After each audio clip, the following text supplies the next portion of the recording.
Ta prostate là, c'est un bijou familial. Donc, on devrait en prendre le plus grand soin possible.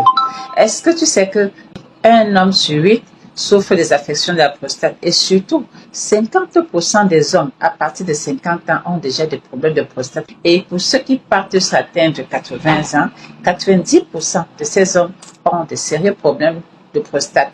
Alors, si tu veux préserver ta prostate et qu'elle t'accompagne aussi longtemps possible que tu vas vivre, écoute ces habitudes que tu dois éviter et surtout intègre dans ta routine alimentaire ce que je m'en vais te dire.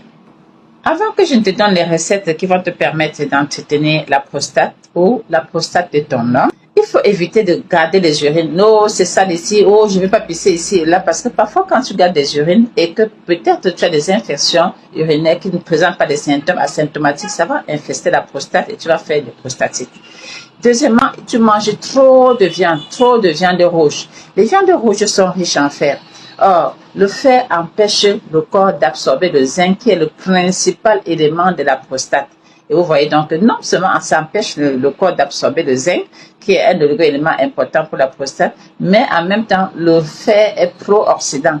Les hommes, vous n'avez pas besoin de beaucoup de fer parce que vous ne voyez pas les règles chaque mois, donc ne perdez pas de sang. Réduisez vos consommations de viande, c'est ça qui vous fait avoir des problèmes de prostate et de vous faire porter les couches à la longue, d'avoir des incontinences urinaires, ainsi de suite, d'avoir des douleurs au niveau de la ceinture rénale. Réduisez les consommations d'alcool, surtout le vin.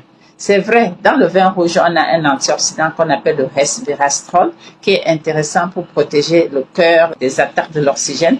Mais l'alcool également détruit la prostate. Ça crée des inflammations. Donc, avec l'âge, on baisse ses consommations d'alcool. Alors, pour entretenir ta prostate ou la prostate de nos messieurs, nous devons leur donner la tomate. Mais pas la tomate qu'on prend encore dans les crudités là-haut. Ce n'est pas de ça qu'il s'agit. Il s'agit de la tomate qu'on a bien préparée pendant longtemps. Oui, pendant longtemps, parce que l'élément dans la tomate qui va aider à entretenir la prostate s'appelle le lycopène. Et cet élément ne peut s'exprimer, ça ne peut bien sortir de la tomate que lorsqu'on a bien chauffé pendant longtemps. C'est la chaleur qui fait sortir cela. Et il faut mettre quand même de l'huile. L'huile, la bonne graisse, c'est pas les graisses saturées. Il faut donc mettre de l'huile pour que l'huile soit le conducteur de cette substance-là jusqu'aux cellules de la prostate. Donc, donnons à nos maris, à nos épouses, de la sauce tomate bien cuite et dans laquelle on a ajouté un peu d'huile parce que l'huile sera le support du lycopène. C'est un des puissants antioxydants pour renouveler les cellules, que ce soit sur la peau, la prostate, dans l'organisme entier. La deuxième chose, c'est les graines de citrouille, c'est les pistaches pour certains, c'est les graines de courge pour d'autres, qui sont riches en zinc, en sélénium. Ces substances naturelles qui renouvellent bien les cellules au niveau de la prostate. Qu'on les fasse en main, qu'on les fasse en apéro, donc on grille légèrement et puis on mange, qu'on les fasse dans les sauces. C'est très très intéressant d'intégrer dans la routine alimentaire les graines de courge, le pistache, le nji. C'est très très important pour entretenir les éléments, les cellules de la prostate.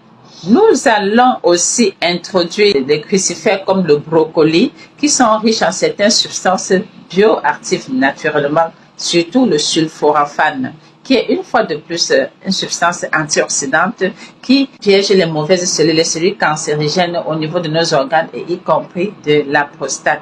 Nous allons les introduire dans notre alimentation, tout type de crucifères, mais aussi les légumes verts. Les légumes verts que vous avez dans votre région seront importants pour pouvoir entretenir la prostate. Mangez-les au moins 3 fois la semaine.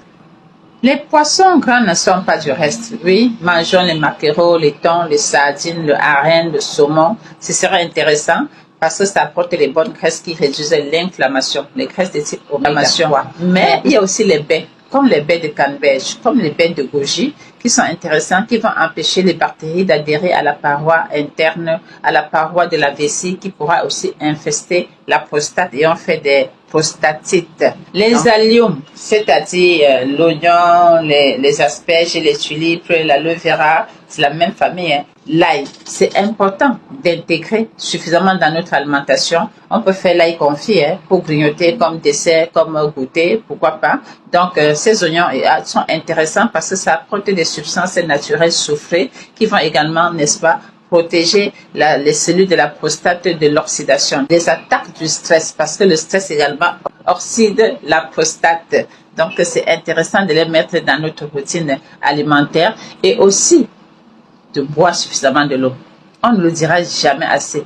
L'hydratation et encore l'hydratation. Nous avons aussi les safos, oui, les prunes, ou bien les olives africaines, qui sont également des fruits noirs à la forme des safos, également des prunes, qui sont truffées de bonnes substances nutritionnelles protectrices de la prostate, qui sont truffées de bonnes graisses de type oméga 3, qui vont justement entretenir et réduire l'inflammation au niveau de la prostate, et particulièrement des safos, s'arranger à ce que au moins 3 à 4 fois par an, je dis bien 3 à 4 fois par an, vous consommez aussi des safos crus, l'équivalent de 2 à 3 safos crus. C'est très très intéressant et vous avez aussi les consommer grillés et tout mis dans la cendre comme grand-mère faisait souvent, mais pas passer à de la matière grasse, non, au four ou grillé, c'est ça intéressant. Les fruits noirs également, c'est du bitacola qui sera également intéressant pour entretenir les cellules de la prostate, qui apportent les éléments minéraux, des antioxydants, des fibres qui concourent à nettoyer ton corps et à éviter que ta prostate soit encrassée. Voilà, n'est-ce pas, les éléments que vous pouvez introduire dans votre routine quotidienne pour soutenir le fonctionnement de la prostate afin qu'elle se renouvelle bien et qu'elle vous accompagne aussi longtemps possible parce que tu aspires à vivre le plus longtemps possible et en santé.